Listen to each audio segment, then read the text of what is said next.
আচ্ছা, কখনো কি ভেবে দেখেছেন যারা সাধু সন্ত বা যারা তথাকথিত মহাপুরুষ বা মহামানব যারা, তারা ব্যক্তিগত জীবনকে কত সুন্দরভাবে সহজভাবে তারা পালন করেছেন। তারা হাসিতে খুশিতে তারা বলিদানও দিয়ে ফেলেছেন।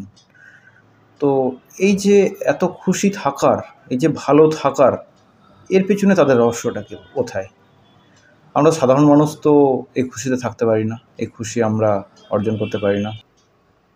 আর রহস্যটা এখানেই যে এই যে প্রকৃতি, অর্থাৎ যাকে আমরা বলি ঈশ্বর, ঈশ্বর আমাদের সৃষ্টি করেছেন বিশেষ একটি উদ্দেশ্য নিয়ে, বা আমরা সৃষ্টি হয়েছি বিশেষ একটি কর্মযজ্ঞের জন্য।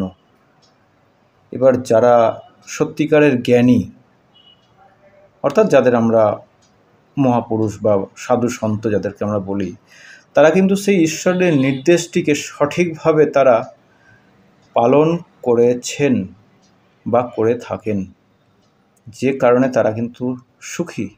হাজার কষ্ট করতে পারেন, এই যে বললাম, এমনকি তাদের যে আত্মবলিদান সেটাও তাদের কাছে খুশির, মহাসুখের।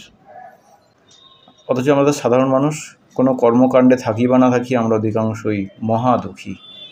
কারণ কি, আমরা আমাদের জীবনের যে উদ্দেশ্য, অর্থাৎ যে উদ্দেশ্যে আমাদেরকে সৃষ্টি করা হয়েছে বা যে উদ্দেশ্য নিয়ে আমরা পৃথিবীতে এসেছি, সেই উদ্দেশ্যটাই আমরা অধিকাংশ জানতে পারি না।